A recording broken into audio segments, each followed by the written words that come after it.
Visit us at www.goldenpinecorp.com.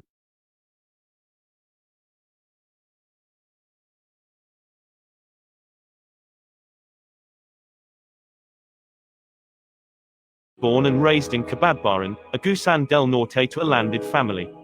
Her great-grandfather was the author of Carabao logging, where their province was very famous for logging.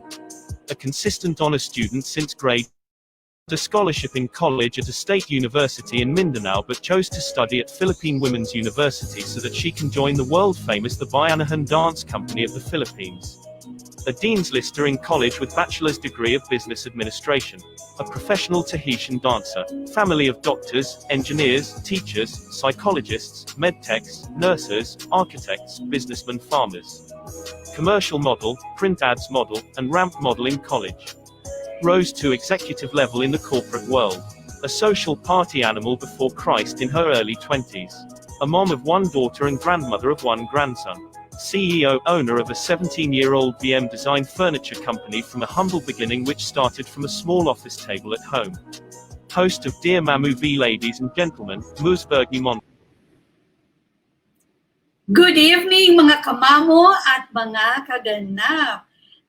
Tonight is our 13th episode ng Dear Mamou V. Aba, nakakaisang season na tayo. Palakpakan natin ang ating mga sarili. At maraming salamat sa mga suporta ninyo at pagmamahal. Thank you so very, very much. Ngayon, excited na naman tayo kasi tonight, our episode is all about the journey of solo moms. You know, Mamou V is also a solo mom. Yan, lalabas yan dito ngayong gabi. It's not because it was my choice to become a solo mom. You know, a lot of things happens. You know, we as humans, we plan our lives. But sometimes because we are humans and we prefer to make ourselves happy, and hello kay Evangeline Hernandez, and we would like to make ourselves happy, inuuna natin ang mga sarili natin, hindi natin kinokonsulta the one true God, which is the only one. Ayan, tuloy, nagkakabuhol-buhol.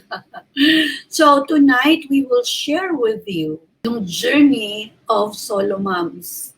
The highs, the lows, yung mga trials, tribulations, sandamakmak yan, ang dami-dami. So mga kamamo, be ready because our pool of guests, marami kayong matututunan dito, bonggang-bongga. Marami dahil marami sila. At yung isa nating guest ay madami ang kanyang mga babies. Ako isa lang. Kuripot si Mamou V. So, let me just say this once again. Mamou V is here to give you inspiration, hope, faith, plus love. Ngayon, yung mga hindi nagpapadala ng mga letters, I'm encouraging you, send your letters and we will feature them here. At baka dumating yung pagkakataon, maririinak pa natin yan. Mga love lives nyo, yung mga pagmamahalan, yung mga joys, the victories, at saka yung mga falling down. Remember, in my other episode, I said, do not fear of making mistakes because when you make mistakes, that's when it's a stepping stone to success. So wag kayong matakot doon sa magkakamali ka kasi hindi ka pwedeng hindi magkamali. Nobody's perfect. Not Mamou V, not anyone. There's only one perfect person who ever lived, and that is Jesus. Eh, hindi naman tayo si Jesus. So there is always, the Lord says, His forgiveness, mercies, and grace is fresh every single day. So pag nagkakamali tayo, hingi lang tayo ng tawad because His forgiveness is there, grace is there, and mercies. So mga kamamo, ano, gusto nyo nang makita ang aking mga guest? O, yung ating paraffle mamaya, medyo baka mas marami tayong katanungan ngayon. So marami tayong paraffle. Alright, so direct bench, wala nang paligoy-ligoy pa. Go, ipakilala na natin yung ating letter sender at mga magagandang dilag na mga guests.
Live on Dear Mamou V, hosted by Miss Virgie Monton, we have our lovely guests and empowered moms, Ms. Richie Ocampo, Ms. Ely Quill, Francesca Apple Carino and our letter sender Miss Gladys Garcia.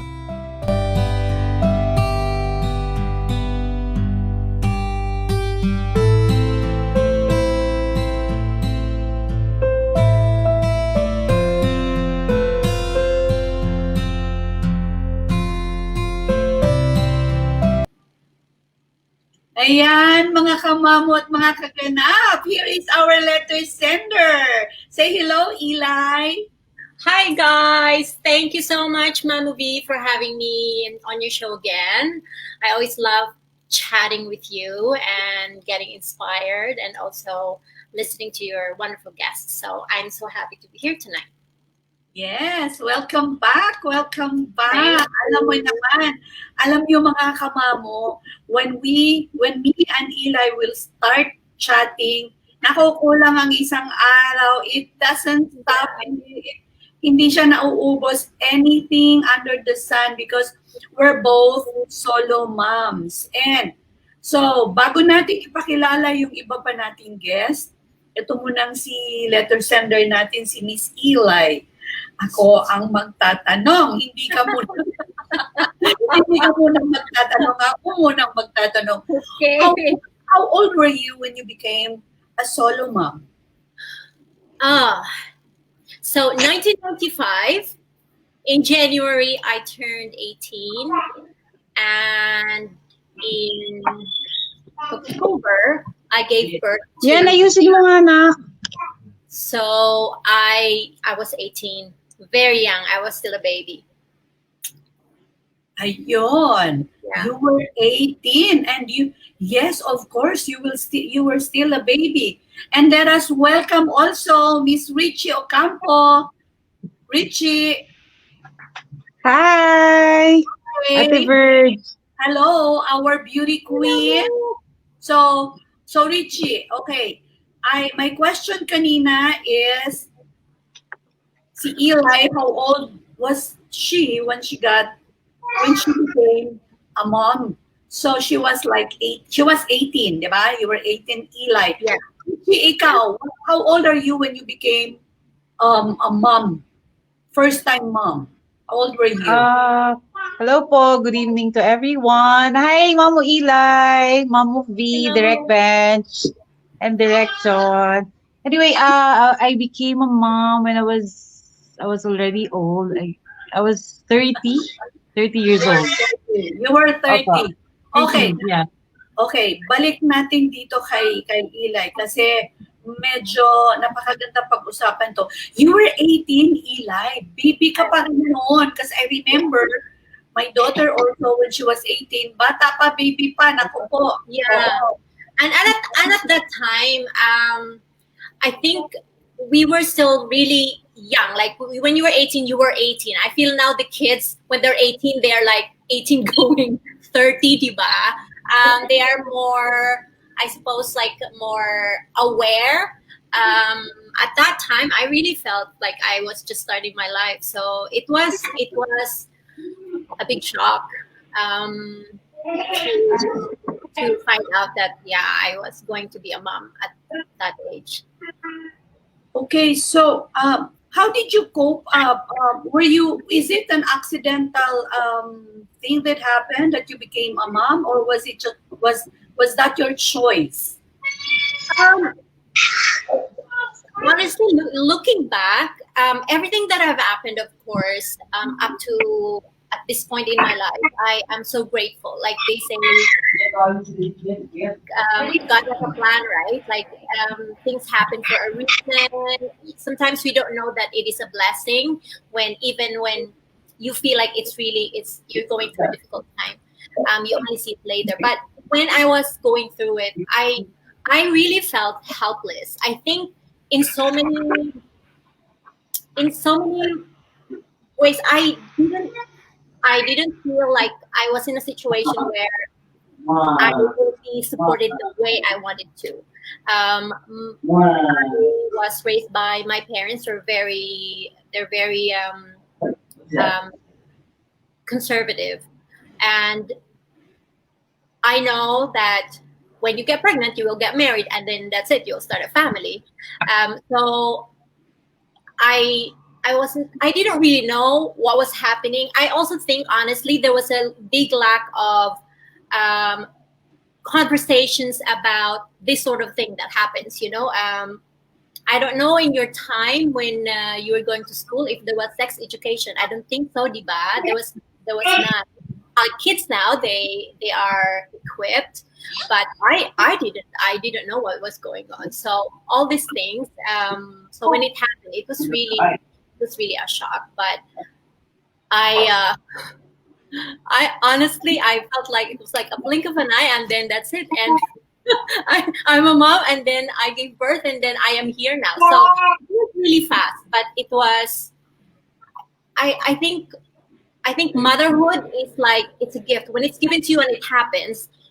Parang you're even giving this like you're immediately giving this power. I don't know something that will really make you super strong. It's like you become this superwoman. Like okay, I got this. I can do this. If there's no other way, I would be able to handle it. And I don't know. I did that. I had no education. I haven't when I got pregnant. I didn't go to university yet. I just moved to Manila. Talagang fresh from the talaga, as in fresh off the boat. And I was just working. I just started working. So yeah, 18. I was so young. Wow, grabe. 18, I cannot imagine. Kasi I became a mom at the age of, matured na ako. I was working. I was 25 when I Okay, yeah. became a mom. I was 25. I was supporting. I was financially Yeah. financially independent, and I was successful in my career. So parang I was fine. I was okay. Yeah. Richie, may naririnig akong background. Is that from you, Richie? Hi, yes, The Verge. Oo, naririnig ko ang daming background. I Oo, don't know. marami, Nasa taas po ako. Tahimik naman. I don't. oo. Sino kaya? May naririnig? May nag-uusap sa tabi mo? Wala naman. Wala po. Wala po. Okay, okay. So, anyway, ikaw, Richie, was it a choice that you became a mom at that age? You said, matanda ka na. Hindi pa matanda yung 30, no? So, was it a Y- choice, Richie? yes, at that time, Ate Verge, when I became a mom and I got pregnant, of course, I accept it like as a blessing. And I was like, same here. I was already 30. I feel like I'm financially independent. And then I love the dad of my son. So for me, that time, it was the perfect age. And it was just the time that I'm ready to be a mom. I'm already matured and I have my savings and I know that I can handle responsibility being a mom. Okay, okay. So, it was a choice that you became a solo mom. Am I correct, Richie? I Hindi naman po. Actually, I was with the dad for uh, when I got pregnant, we were already like been together for 3 years, and it was a serious relationship. But the thing is, like when I got pregnant, the dad was not ready, and he told me about it, and I said it's okay. So what I did, I took responsibility of it because I know I can handle it. I told my family, and they accepted it. They welcome us, my son. So I was happy about it. I see. Oo. So that's beautiful. Ako naman, mga kaganap, mga kamamo, we are letting you know, kanya-kanya kami ng kwento. Like ako, I didn't want to be a solo mom. I wanted to get married. But in the midst of it, while I was engaged, umatras ako doon sa engagement. Cold While feet. I was engaged to the father of my daughter, umatras ako because meron akong hindi nagustuhan. Meron akong hindi nagustuhan sa ugali niya. I don't wanna elaborate it because it's not gonna be fair sa family nung daddy niya. Although her dad already passed on. Pero yun, marami kaming misunderstanding, marami kaming hindi pinagkakasunduan. So, ako yun umatras. But then, he pursued and in the course of the of the pursuit, ayan, I got pregnant. And at that time then, I was already matured. So I said, I can carry on. So, it was to me a choice to be a solo mom. Rich, naririnig ko si Riz. Deng. Oo, ang tining ng kanyang boses, dareng-deng. Ayan po, nasa room na siya. Sorry, mga kaganap TV. Alright. So, it was a choice. So, is Glads ready to come in na? Direct bench? At saka, okay, these two ladies, when we became moms, we were not married. Okay? So, if Gladys is ready, another guest, kung pwede nang ipasok direct bench. Otherwise, we will go ahead with the questions ni Eli. Pinahirapan mo ba kami niyan, Eli? Kasi ka rin sa sarili mong tanong. Sineryoso. Sineryoso mo. Okay. So, direct bench, si Franz, anong nangyari? Nawala? And then si Gladys, nawala din. Ayan. Welcome our other guest, si Chef Gladys Garcia. Okay. Hi, good evening, Mamou V. Yes, ang ganda-ganda. Galing sa meeting yan, ha? Ganda. Si Richie, galing ng galing saan ba? Tay. Oo, nag-nature trip yan. Pero ang mga mukhang fresh na fresh pa din. Okay. Thank you po. You need to answer this question. How young are you when you became a mom?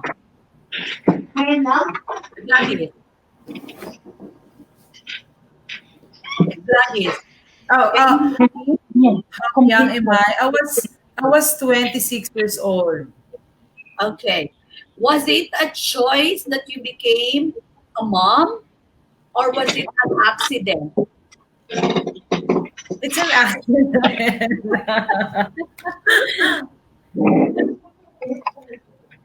Glads, was it deliberate that you got that you became a mom or hindi mo sinadya? Hindi mo ano? Gladys, Hon- hear me. Honestly, Tita Virgie, it was not planned at all. I was like enjoying my flying career during that time. I was like at the top of my career during that time when I got pregnant with Andy. Okay. O sige, si Hi EA De Jesus, pagbigyan natin siya, meron siyang tanong sa atin lahat. Ano yung mahirap at madaling part ng pagiging single mom? Who wants to go first? Okay, I'll go first because I got Okay. I I started really young. I'll go first. Okay. I think yung pinakamahirap, for me at least, was I was really poor. I was a very poor single mom because I had no education at that time, and I was working as a server in a restaurant. I really had no income, and my family at that time didn't really have money as well. I mean, I got all the help, but financial. Like everything else was extended to me. Kaya lang yung financial was really lacking. So that was the most difficult because I was also working. So when I get my salary, which I think was like 12,000 pesos, I have to think of like, okay, I have to buy diapers and then milk and then grocery and then nothing is left. Then I still have to make it last for, I need to pay for lunch and yung transport ko. That was the most difficult part. And also, kasi wala akong money, I didn't have money, I couldn't give my son extra, anything that, like a mom would, di ba? When we have the money, we would buy them everything. But the best part of being a mom, I think, is like your child is really your biggest cheerleader. So no matter how hard and no matter how how difficult it was, when you spend your time with your child, it takes away all the worries. They just have this angelic way of making you really feel happy. So it was all worth it. So that was my take or my question. Thanks for asking that. Okay, and ano ang pinakamadaling part ng pagiging single mom? For me, Ate Verge, sa akin yung, Yes. yes, Yes, Ate Verge. Yes po, sa akin yung pag single mom kasi, parang you don't have to ask a partner, like whenever you make a decision for your son or daughter, like you can do it yourself. Like you don't ask anybody. It's just your family members if you're doing it wrong, and then like you have your support system, like you're part of the single moms group of friends, and then you just share your experiences and all this stuff. And like of course we don't like I don't want to say like we choose to be single mom during our time. However, it's just like there are like situation na we cannot like na hindi mo na kumbaga, like ako, I always tell my son, of course I don't want him like to be like to when I told him like you always have to get married, you have to do the right thing, because at the end of the day, it's always better to have your own family. You have to have a partner, so you always have to have somebody to grow old with, like yun lang po. So sa akin, for me, yun lang, yung parang you don't have to ask anybody about when you make decisions po. Okay, sa'yo Gladys, anong mahirap at madali as a solo mom? For me, Mamou V, yung pinakamahirap na part doon is you have to be emotionally stable for your child. You have to be the mom. You have to be the dad also. You have to do all the things that a dad is doing, like driving, like plumbing, like um hatid mo sa school, susunduin mo sa school, you have to be both the driver, um and at the same time, yung sometimes yung longingness ng mga anak natin sa dad nila, sometimes yun yung difficult part eh. But with for me with God's grace, we overcome everything. And yung pinakamadaling part doon is that, tulad ng sinabi ni Sis Richie, is that you get to have all the decision. You don't have to consult other partner, other people on how you will raise your child. And mostly, yung feeling ng when you get home na someone is waiting for you, na there's a, for me, nagkaroon talaga ng purpose ang buhay ko when Andy came to my life. That's true. To me, the most difficult was the first time that I brought my daughter home and I looked at her face. Naging emotional ako doon sa intro natin. Because when I looked at her face, Yes. kamukha pa naman siya ng daddy niya, lock, stock, and barrel, di ba? Para silang, parang photocopier lang ako, di ba? Naglabas ako ng kamukhang-kamukha ng tatay niya. So when I would look at her, the first time I looked at her when we got home, talagang nag-breakdown ako. Iyak lang ako ng iyak. That was the most difficult because it is, I knew that it wasn't going to be a smooth ride, you know, bringing up a life. Alam mo, cute one baby eh, but eventually they will grow and they will ask. So that was one of the most difficult na parte. Another one I can remember was when my daughter was like 2 years old. Cute yun eh. My daughter was very, very cute and madaldal. So when we were living in a condominium building. When she was down and playing, ang cute-cute niya, maraming nakikipag-usap sa kanya. So, oh, hi, you're so cute. Sasabihin naman niya, thank you. Where's your mommy? My mommy is in the office. Ayan, so okay lang yon. And then, ang sunod na tanong, eto na, where is your daddy? Ayan na. Alam, at tapos nung narinig niya yung daddy, ano siya, na-stunt siya, sabi niya, what is a daddy? Kasi hindi ko itinuro sa kanya ang daddy kasi kami lang sa bahay ang yaya. So walang daddy. So that night, when I got home, pagod na pagod si Mamo, di syempre, humiga muna ako sa sofa bago ako papasok sa room. Humiga muna ako para magpahinga. She came to me and she was so sad. And then she goes, Mommy, I'm so sad. Then I said, why, honey? Why are you so sad, baby girl? Ganyan pa itsura niya, 2-year-old. Na chubby-chubby, na ang cute-cute. And then she goes like this, kasi I don't have a daddy. So alam mo yon, yung mapanganga ka na lang, tapos tulo na lang ng tulo ang luha mo. Kasi wala kang maisasagot, di ba? So that was one of the most difficult part of being a solo mom. So, ayun, talagang pati yaya ko doon sa kanyang yaya's room, iyak din siya ng iyak. So, dalawa kaming nag-iyakan, tapos yung bata, I had to explain. And maraming explanations yan. You know, we went through that eh. Lahat tayo sa mga anak natin, pinagdaanan natin yan, di ba? Going to school alone.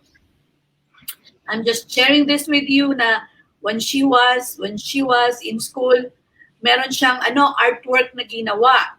So, she was cutting all the pictures, my picture, her cousin's picture, my sister's picture, and then my brother-in-law's picture. And then nilagay niya yun sa isang cardboard. So I was saying, what are you doing? She goes, Mommy, we're going to submit this as a family picture. So yung family picture niya na kinat out niya, hindi lang kaming dalawa. Kasama yung sister ko, yung brother-in-law ko, at saka mga cousins niya. Yun ang family picture niya. So, these are the things na you go through. Gusto ko itong tanong ni Evangeline Hernandez. Ayan, sagutin nating tatlo yan. So, mga kamamo, okay lang, pwede kayong umiyak sa kwento namin. As kung kayong paiyakin, patatawanin naman namin kayo because we overcame all those. And all of us, we became successful in spite of all those things. Now, how do you handle the criticism of the people around you? Ayan, let's start with Gladys. Oh, Mamou V, when I'm hearing not so good things about single moms, I just smiled, because hindi lahat ng hindi lahat ng hindi lahat ng tao nakakaintindi ng pagiging single mom. So I just smiled, and kapag nasa CR na ako or kapag alone na ako, saka na lang ako umiiyak. Sabi na, True. So, gabalde rin ang mga iyak ninyo. balde talaga. Gabalde. O ayan, mga kamamo, gabalde ang mga luha namin. Hindi lang balde, drum-drum pa. So, ayan, Miss, Richie, how about you? Sa akin, Mamou V, for me, because I have like a group of like tayo, single mom, so I seldom encounter those kinds of criticisms. And for me kasi, what's important is yung sasabihin ng family ko. So whenever I do something wrong, I know sila yung papakinggan ko. They will be the one to criticize me if I'm doing it wrong when it comes to disciplining my son. I will ask them if is it true that I did this wrong, because sometimes my son will ask me some questions and I hear it from other people, and then I just ignore it, because at the end of the day I know that what I'm doing is for my sons. Kumaga parang sa akin talaga kung ano yung makakabuti para sa son ko, that's what I do. Yun po. Okay. How about you, Eli? Well, it's really interesting because when I was a single mom, when I was 18, of course, I was living in a different world. So, funny enough, I'm back to being a single mom after with my second child. So it's different now. I don't really care. I don't really care about what people say. I'm focused. I know what I'm doing, and I know I'm trying my best every day. But when I was young, it was really hard because people tend to get judgmental. They ask you questions like maybe you did something wrong, that's why the relationship failed, or even from the family side, right? Sometimes it took them a while to just the idea of having somebody in the family that don't have a partner. So it was hard, but I was also really young, so I didn't really I just wanted to please. And I think there's a big difference between being independent, like Mamou Glads and Richie when they had their child. Yeah. They're older, they're more stable, and they had a life experience. I didn't have a life experience then, so for me, I just wanted to please people. So every time they ask me a question, I find I tend to justify what I was doing, which was not really helping my case. So painful, but what really helped me was having a really strong family support, like what Mama Rich said. I didn't have a lot of friends then, but my parents were really, really good to me. So, they helped me a lot in so many ways. Correct. Totoo yan. Ako, yung time ko, kasi mas matanda ako sa inyo. Si Mamou V is like double your ages. At that time, I was in the corporate world, and like I said, I was successful. I had the money. So, maraming maraming hush-hush kasi in my office, I already announced that I was getting married, I was engaged, tapos hindi natuloy, nauna ang baby. It was funny because when yung mga benefits ko and all that stuff, they were asking, like yung accounting and the other departments, they would say, Verge, how do you we register your name now? Tinatanong nila ako kung anong pangalan ko. And I said, Virgin Monton. I said, no, you have a baby, so your name has changed. Sabi ko, no, my name hasn't changed. It's still Virgin Monton. So yung iba parang nga yung, bakit hindi nagbago pangalan ko? So at that time, may katarayan si Mamou nung araw. I don't want to be asked. So pagka, yun, alam mo, pumipitik lang ako and I'd say, just do what I say. Ganyan lang ako. Parang, huwag ka na magtanong. Don't ask me questions. That is here in Manila. But in the province, it's different. Kasi, di ba, from di ako eh. Parang si Eli, di ba? In the province, I remember when my daughter was mga 2 years old, and I was asked by my tita to go. My tita was running for governor, and I promised her dito sa Manila, I promised her that I will support her. So sabi ko, tita, uwi ako. So nung umuwi na ako, syempre may bit-bit akong bata, di ba, 2 years old, ang cute-cute ng anak ko, si Bianca. So, from my school, yung alma mater ko, from high school and then yung grade school, lahat ng mga lolo at lola, mga tita ko doon, na mga influential. Parang, may anak si Virgie. Sinong ama? Kailangan mag-produce ako ng ama? Ganon, di ba? So, alam nyo, it was so...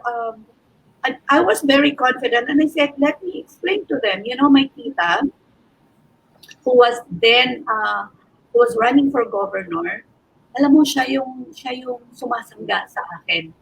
And then she goes, ihahalika, kasi itong ninang mo, yung ninang ko na may mataasang profile sa school, doctors yun of education, your ninang asked me kung, where is your husband? Ang sabi ko na lang, ay, nasa Manila, hindi naman yung pupunta dito. So it was my tita. And that tita of mine, hindi siya sister ng mami ko. She is a second or third cousin of my mom.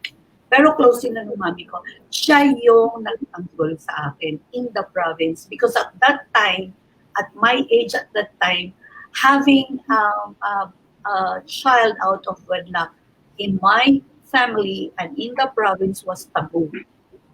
So, ako siguro at that time, because I'd been here in Manila for quite some time, so hindi na ako masyadong affected. And even if they gossip about me, nag-fly na ako after about 2 weeks. So, hindi ko na naririnig yung mga chismis nila. So, that was the one that saved me. But here in Manila, pag may nagtatanong, matter of factly, I'm a solo mom. I wasn't proud of becoming a solo mom then. But I was not also apologetic. Yeah. Yes. Yun yung akin na I'm a solo mom. She's my daughter. I raised her up alone. Yeah. So ano yung mahirap doon? Kumbaga, you just have to live with the society that is right in front of you. Yan. So Eli, let's go to your questions na. Alam ko, Gladys at saka Richie, pahihirapan daw tayo ni Eli. Pero ang sabi ko sa kanya, sasagutin mo rin. Yeah. Okay, go, direct bench. Or, you want to say it na. Ayan. When you found out that you were about to raise a child on your own, what did you fear the most? And how did you overcome it? Who wants to go first? Okay, I'll go first. Okay, Richie. Okay, thank you for that wonderful question. Beauty queen pa rin. For me, Mamou V, I got excited, but I cried because I was still flying for almost 8 years. I'm earning like almost how much? Almost $3,000, and I said like, oh my God, I'm gonna live my glamorous life. But Oh. like but at that time I was already matured, and everybody of most of my real close friends they have all kids. So parang sa akin, I got excited then at the same time. So, kumbaga, when I had my son, I was ready, matured, prepared financially. So parang there's no fear. And then when I told my parents, my dad said, you're having a son, and I told him, yeah, but unfortunately I'm not getting married with the dad because he's not ready. And then he said, okay, I'll be the one to take care of your son, so don't worry about it. You know that we love you so much. And even with my Lola, I called her. I said, La, I'm gonna be a mom. And then she said, oh my God. And then they're all excited. So for me, it was like a blessing.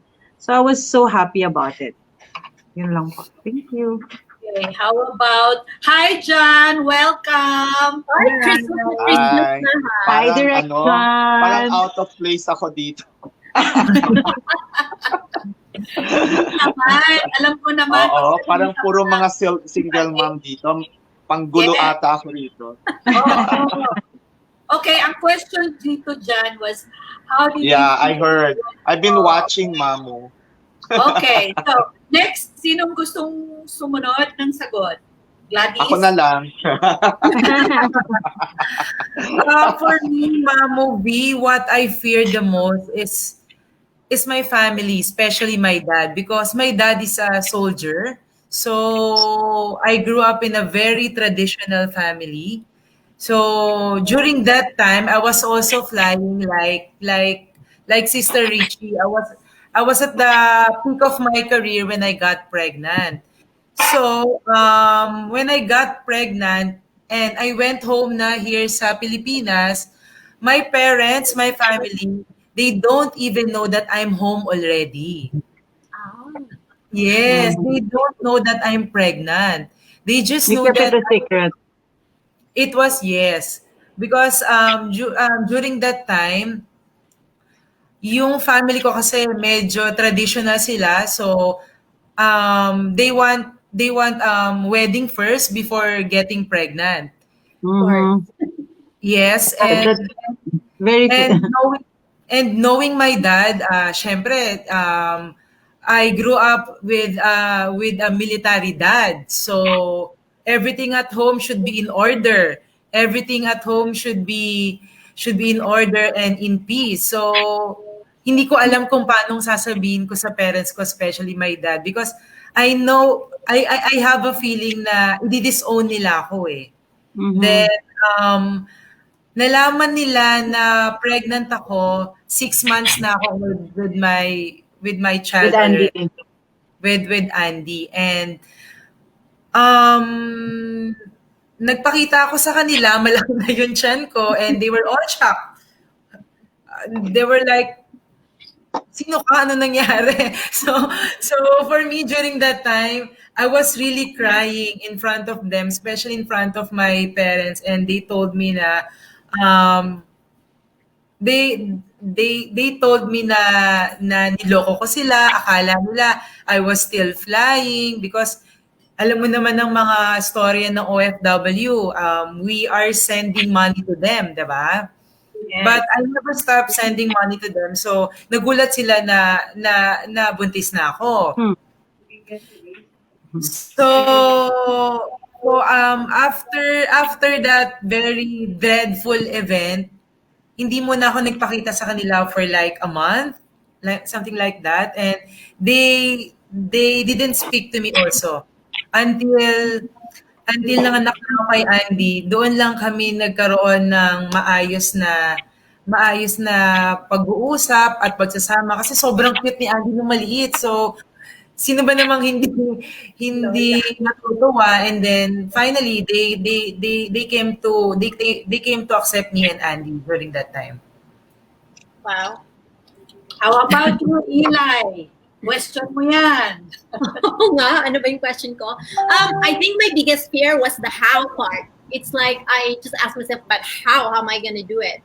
Of course there was a man in my life at that time, and he really offered his help, but I already knew, like what Mamou said, it was a relationship that I knew it will not last.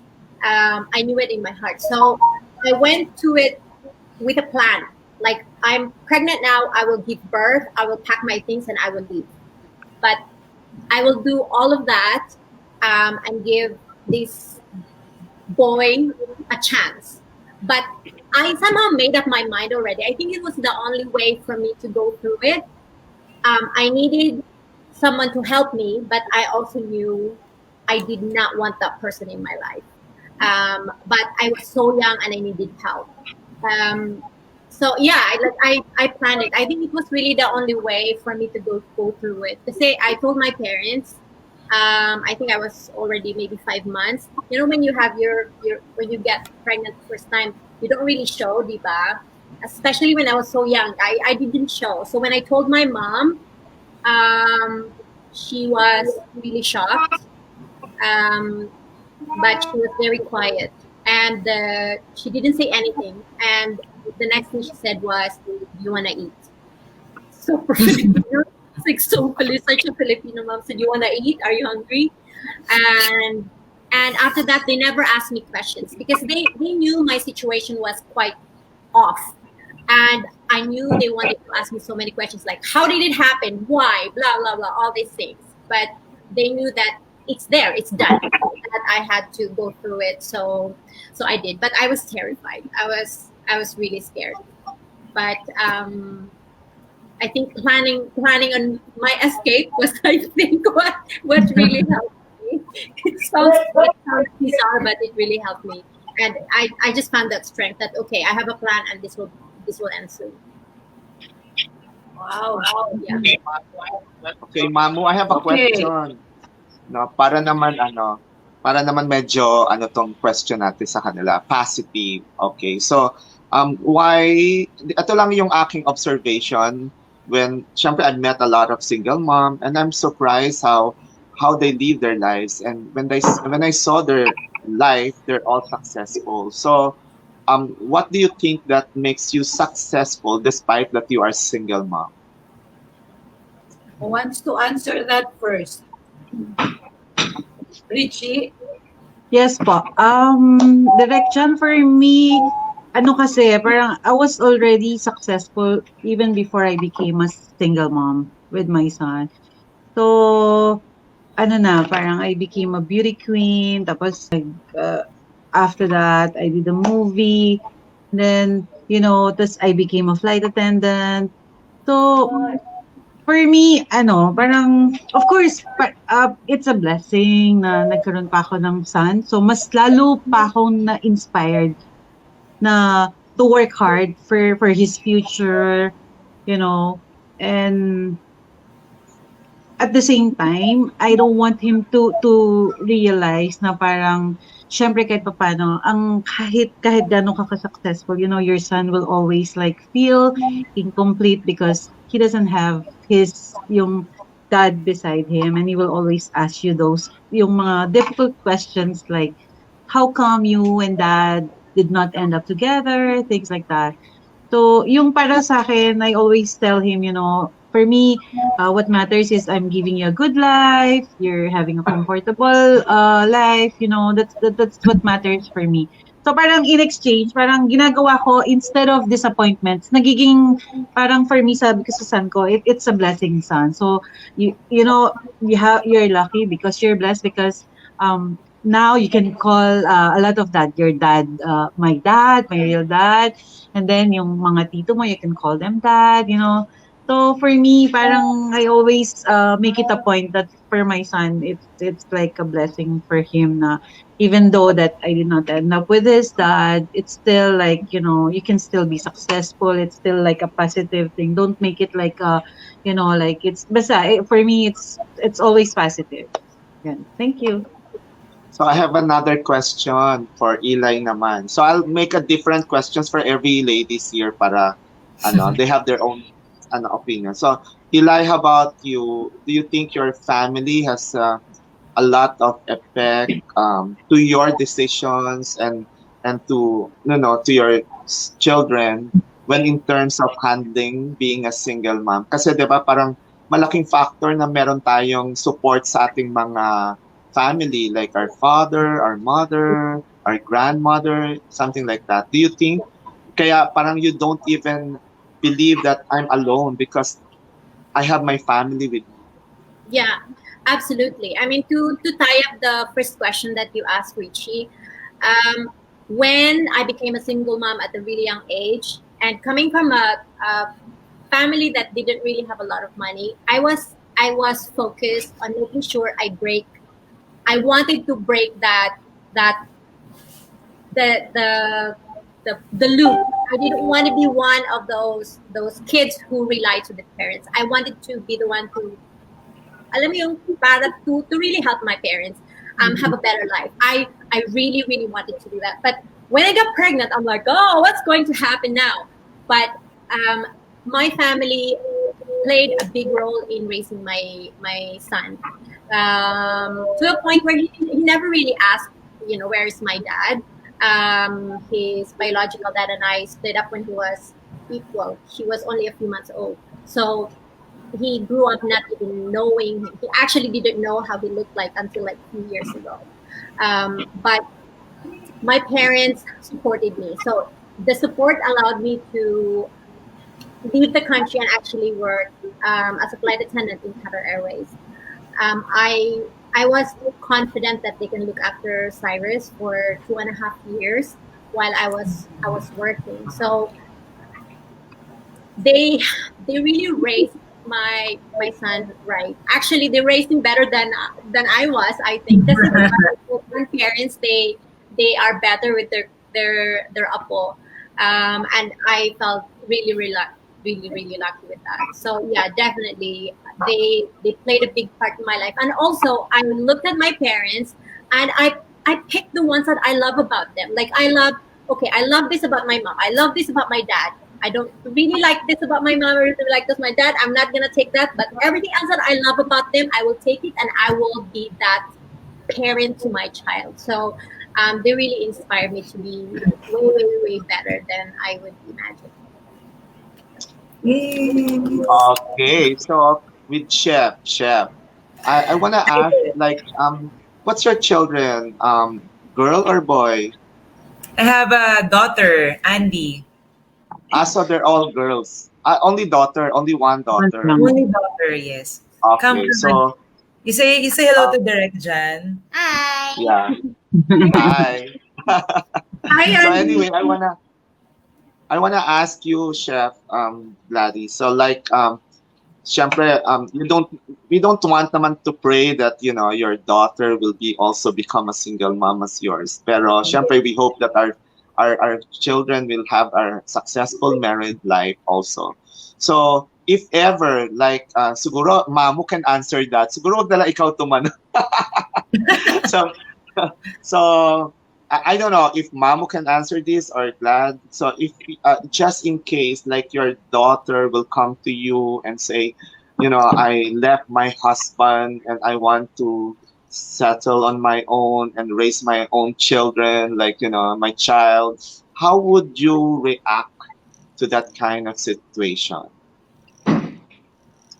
Oh, thank you for that wonderful, mind-blogging question. Honestly, I don't know how to answer that, but of course, I don't want to pray that Andy will be having that same situation as mine. But first is for me, marriage is a very it's, for me, marriage is a very sacred it's a sacred thing for me that is created by God. First is I will be encouraging Andy to I will be encouraging Andy to settle things with her husband in case that thing happened in case that thing will happen to her.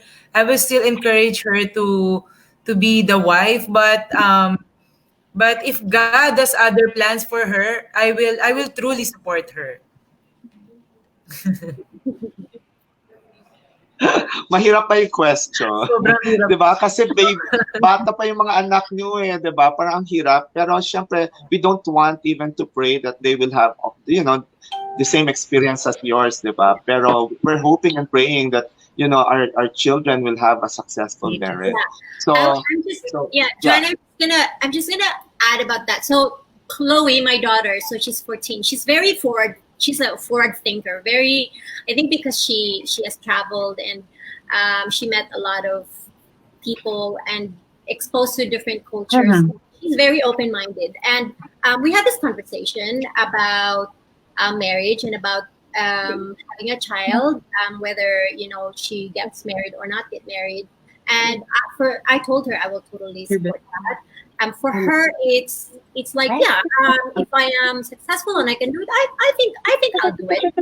The way she said it was like more of a not a question, but like she said it as a matter of fact, like if I decide to have a child and I'm not married yet, I will do it. So I'm like, okay, okay. But of course, I was also married, and I know marriage is a wonderful thing. But I also know that a wonderful marriage does not last forever, too. So I think the reality of the relationship or having a relationship is something that's the only thing we can offer to our kids, right?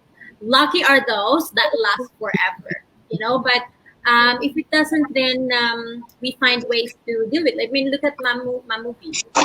Like, she doesn't have. She's successful in every single way, and people can say that the only thing is the guy. But then again, she probably like, I don't need a man in my life, so di ba, Mamou? Ang cute naman ng baby. Thank you. Hello. Pwede pa ba ako magtanong? Oo, sige, go.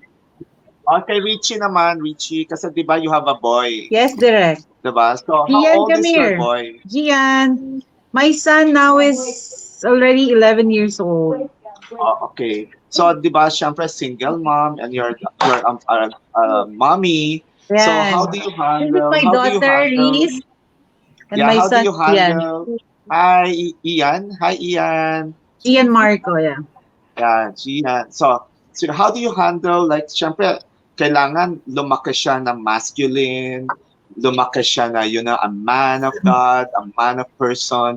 So, syempre, babae ka, and then how you handle the situation, you handle this, your son, and mahirap, syempre, ang babae kasi, pag father ako, for example, I'm a father, tapos I'm a single father, tapos I have a daughter, tapos dumating yung time na magkakaroon siya ng mga menstruational period, I don't know how we'll handle the situation. So, how about the guy? Like, yung mga pagdating nga na kailangan mo na magpa-circumcise, kailangan mo na like that. So there are things na adolescent period that you have to, to encounter. So how are you gonna handle those things? Well, for me, Direk, John, I'm just blessed, really, because I'm surrounded with my beautiful family. We're very supportive. Like, when I need, like, for Gian, yung regarding circumcision, like now I have my partner for 6 years, which is he's very supportive. Like, I always ask him to I asked him like if he can assist Gian, and then if he's not available, to like during my time when I was pregnant and it was family day, I asked my cousin first cousins to be with my son. So I have a lot of, like, in my family, I have so many support system. So I have my brother-in-law, I have my cousins. We're very, like, when they're just like a call away. So when I needed somebody for my son, like, my son will tell me like, I don't want to attend family day because we are not family. I said, come on, you have so many dad. You have your Daddy Mac, Daddy Chard, your Lolo. So, I always make him feel that he's not incomplete. Thank you for that answer. I hope I answered your question. Talaga naman, talagang malaki talaga. So I'll go back to my questions. Talagang malaki ang factor na nagagawa ng family support. And we should be thankful and grateful to our family who's always there to support us. So support us in all decisions that we make, di ba? Kaya lang ang problema, yung family kasi, because nakakakita tayo ng may support, kaya siguro may mga decision tayo na, andiyan naman yung family ko, andiyan naman yung magulang ko, kaya okay lang yan, may fallback ako.